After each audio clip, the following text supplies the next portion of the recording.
Bonjour, donc présentation du ADG 739 qui est un commutateur analogique deux voies d'entrée vers quatre voies de sortie, hein. Donc si on fait un petit zoom, voilà. Donc là on a deux entrées et puis DA vers S1A, vers S2A, vers S3A, vers S4A et puis V vers S1B, S2B, voilà. Donc c'est un commutateur analogique alors, qui est bidirectionnel, hein, c'est-à-dire que la donnée, donc c'est petit ici et la sortie là. Donc c'est un multiplexeur, démultiplexeur analogique. Alors il faut savoir que la tension d'entrée, donc qui est ici, elle doit être positive, hein, donc elle doit être comprise entre 0 donc les 5 volts. Donc si on regarde plus en détail la documentation constructeur, on verra qu'on peut monter au-delà de 5 volts. Donc là, j'ai mis entre 0 et 5 volts. Mais elle doit être uniquement positive, elle ne peut pas être négative. Donc là, j'ai mis un signal sinusoïdal compris entre 0 et 2 volts, à une fréquence de 1 Hz.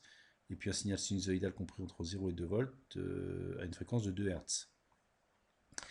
Après, la commutation, hein, le choix, l'orientation de la donnée vers la sortie se fait en fonction de la liaison série synchrone SPI, hein, donc Serial Data Output, qui rentre sur le in, le signal de synchro, bar, et le signal d'horloge, hein, qu'il y a ici. Donc là, si, suivant ce que l'on programme, eh bien, on oriente la donnée vers telle ou telle sortie.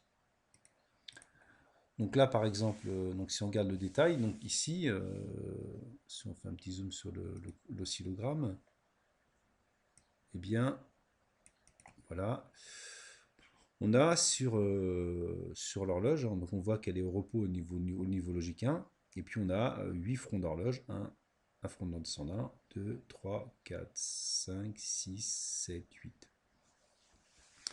Les quatre ici, là, valident en fin de compte tout ce qui arrive sur B. Et les 4 qui y a ici orientent tout ce qui arrive sur A. Donc par exemple, lorsque je valide ici, en fin de compte, le A ici va sur S1. Si c'est sur ce front-là, ça sera sur S2. Si ce front-là sur S3, celui-là sur S4. Donc ça veut dire que le B, ici, hein, ce qui arrive en B, va sur S1B. Donc là, si je veux visualiser le signal de sortie, le A est orienté sur S1A et le B est orienté sur S1B. Voilà. Si vous ne mettez rien ici, hein, ici, là, eh bien, vous n'aurez rien sur S1B. Donc si je change de programme, donc par exemple si je regarde, je souffle au code, là j'ai envoyé 17. Alors pourquoi 17, hein, que j'explique bien sur 17. Hein, je rappelle, donc là c'est le bit de poids faible, donc 1, 2, 4, 8, 16. Donc pour avoir 16, je dois mettre un niveau logique 1 ici. Pour avoir un niveau logique 1, je dois mettre 16, pardon. Pour avoir un niveau logique 1, je dois mettre 17 ici. Si je veux donc là, si je regarde la simulation, je vois que la sinusoïde ici se retrouve ici, et la sinusoïde double se retrouve là. Maintenant, si je mets un autre programme, donc je vais aller chercher un autre programme, celui-ci par exemple, voilà, si je le simule, je vois que A est orienté sur SAA, donc je vais récupérer ce signal là, mais je vois que le signal B est orienté vers aucune sortie, donc normalement ici ça va s'annuler, donc je simule. Vous voyez bien, c'est 0, donc en valeur précise, j'ai quoi? J'ai 750 picovolts, hein, donc vous voyez, c'est pas grand chose. Maintenant, je prends un autre programme, je prends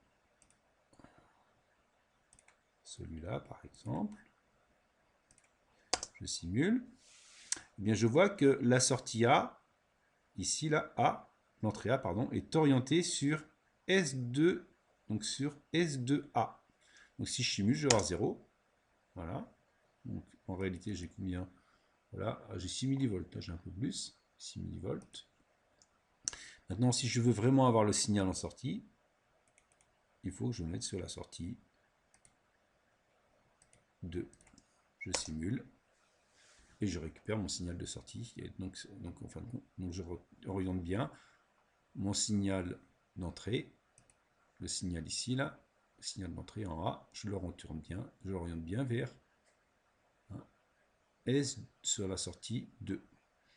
Donc si je regarde le chronogramme, ça c'est pour orienter le A vers la sortie 1, le A vers la sortie 2, le A vers la sortie 3, le A vers la sortie 4, le B vers la sortie 1, le B vers la sortie 2, le B vers la sortie 3, le B vers la sortie 4. Donc si je fais un programme, par exemple, celui-là, je mets alors 10, 1, 2, 4, 16, je vais mettre après 16, c'est 32. Donc si je mets 33, voilà, 32 plus 1, 33, je compile.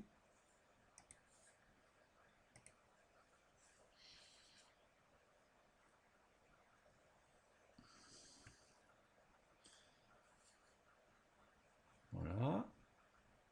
Donc là, j'aurais 33. Alors là, je n'ai pas renommé le programme, c'est vrai, mais je l'ai laissé sur 17 dans ce programme. C'est juste le nom du fichier. Voilà. Donc si je simule, donc je vois que là j'ai 33, donc ça veut dire que là l'entrée A est orientée sur la sortie 1, donc là je vais avoir 0. Il faut que je reconnecte. Donc là, je suis ici. Voilà.